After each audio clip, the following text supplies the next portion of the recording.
Olá, seja bem-vindo ao curso de aplicação da Instrução Normativa de Metro, INR, que especifica os critérios e métodos para a classificação da eficiência energética de edificações residenciais, visando a etiquetagem em edificações. Meu nome é Alicia Gabriela Eli e este é o módulo 3 do curso, onde são apresentados os critérios da envoltória. Dando continuidade à parte 1 da videoaula passada, falaremos agora sobre a parte 2, com foco no método prescritivo.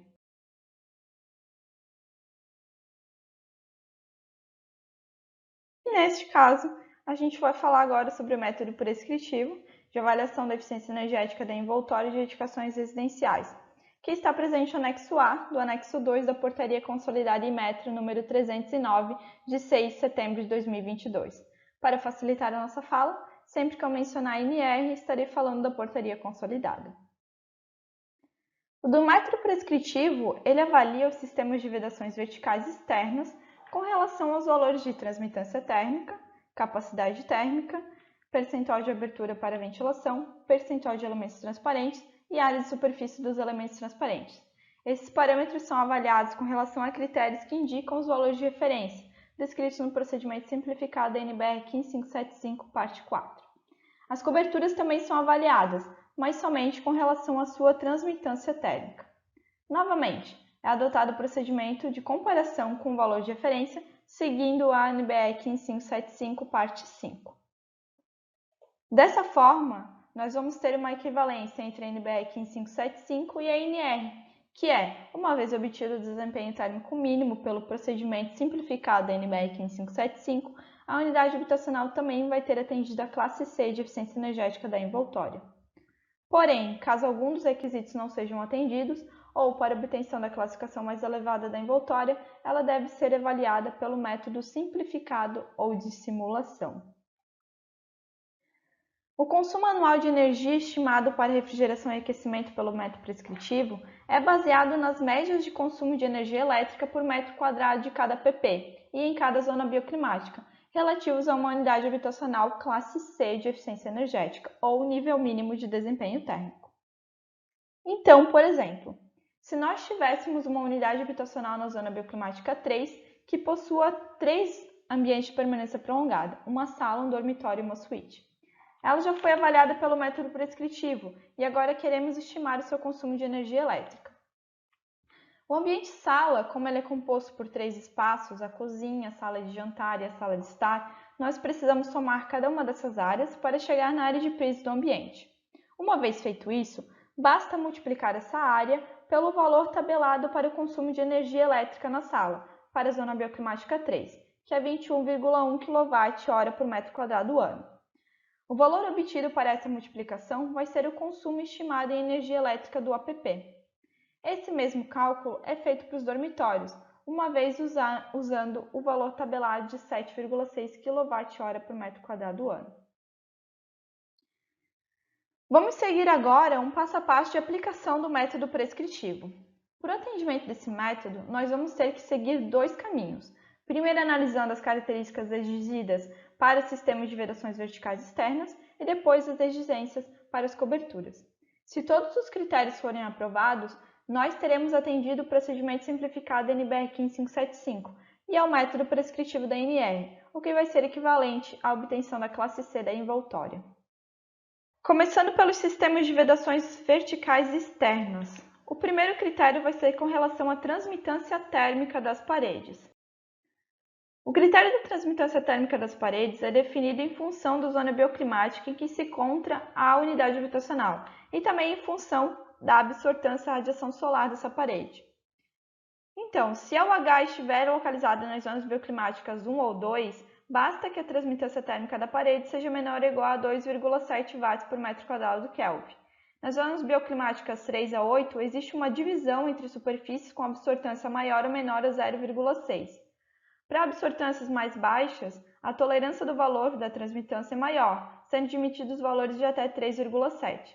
Já para absortâncias mais elevadas, maiores que 0,6, é preciso uma parede que transmita menos calor, com valor de até 2,5 watts por metro quadrado do Kelvin. Pegando como exemplo uma parede de concreto e argamassa com transmitância de 2,87 na cidade de Florianópolis, Se essa parede for pintada de amarelo, com absortância mais ou menos 0,3, essa parede vai ser aprovada. Mas se for pintada de vermelho, com absortância de aproximadamente 0,74, aí não será mais aprovada pelo método prescritivo. O próximo critério é o da capacidade térmica das paredes. Somente as unidades habitacionais nas zonas 1 a 7 vão precisar ter capacidade térmica das paredes externas igual ou superior a 130 kJ por metro quadrado Kelvin. Na zona 8 não existe essa exigência. Então, pegando novamente o exemplo da parede de concreto com argamassa em Florianópolis, que tem capacidade térmica de 192, verificamos que o critério foi atendido. Agora seguimos para o critério do percentual de abertura para ventilação. Para calcular esse percentual, basta analisar as aberturas presentes em um determinado ambiente e calcular qual a área efetiva de abertura para ventilação. Ou seja, aquela área da janela que realmente fica aberta para a passagem de ar. Essa área vai ser dividida pela área de piso do ambiente onde a abertura está localizada. Multiplicando por 100, temos o valor do percentual de abertura para ventilação. O percentual exigido vai variar com a localização da edificação. Nas zonas bioclimáticas 1 a 7 é preciso um valor de 7%. Na zona bioclimática 8, na região norte do Brasil, é necessário 12%. E na zona bioclimática 8, considerando as regiões Nordeste e Sudeste, é preciso 8%. O último critério relacionado às vedações verticais externas diz respeito aos elementos transparentes e pode ser avaliado a partir do percentual de elementos transparentes ou a partir da área de superfície de elementos transparentes. Elementos transparentes vão ser aquelas superfícies translúcidas ou transparentes da envoltória, que permitem a entrada de luz. Exemplos disso são os vidros, painéis plásticos e paredes de blocos de vidro. 1, 2, 3. Então, a área de superfície de elementos transparentes nada mais é do que, por exemplo, a área de vidro de uma janela.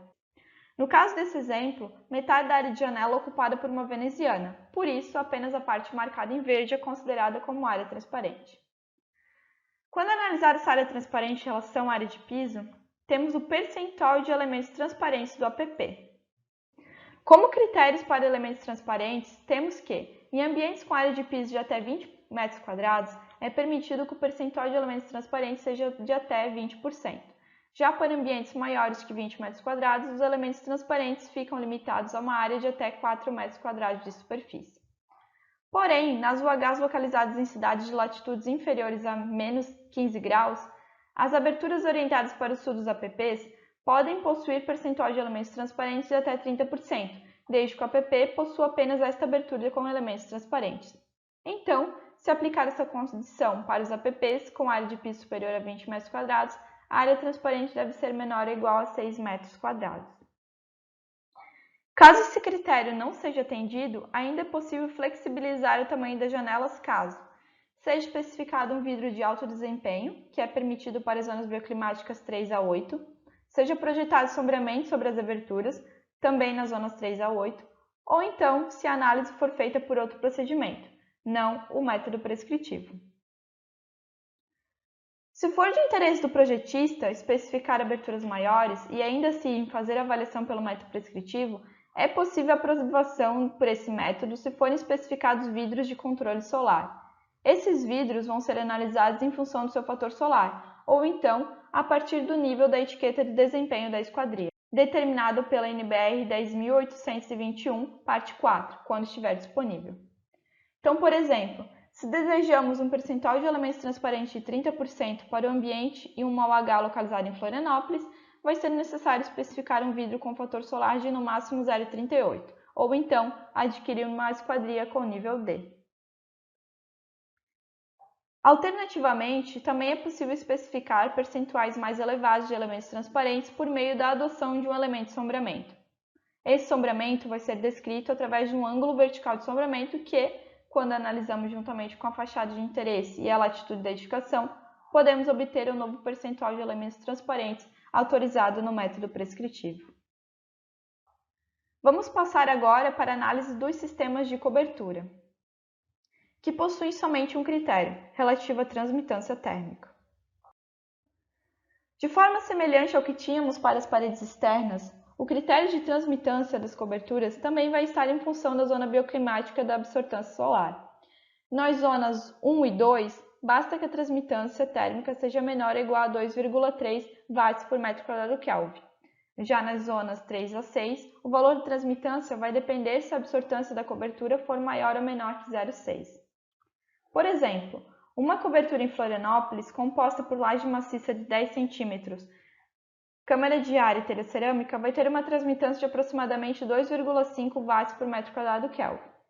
Se essa cobertura tiver cor clara, ela vai ser aprovada, mas se a sua absortância for maior que 0,6, ela não vai ser aprovada. No caso de edificações localizadas nas zonas 7 e 8, o valor da transmitância vai estar em função do fator de correção da transmitância aceitável para coberturas, sendo que esse valor é calculado a partir da altura da abertura em dois beirais opostos da cobertura. Porém, caso essa cobertura não possua forro ou tenha áticos não ventilados, o fator FT vai ser igual a 1. E se forem aprovados todos os critérios até aqui, chegamos no atendimento completo do método prescritivo da NR e, com isso, na obtenção da classe C de eficiência energética da envoltória. Com esse passo a passo da classificação com o método prescritivo, a gente finaliza essa videoaula e vamos iniciar agora a parte 3, que é referente ao método simplificado. Até a próxima videoaula!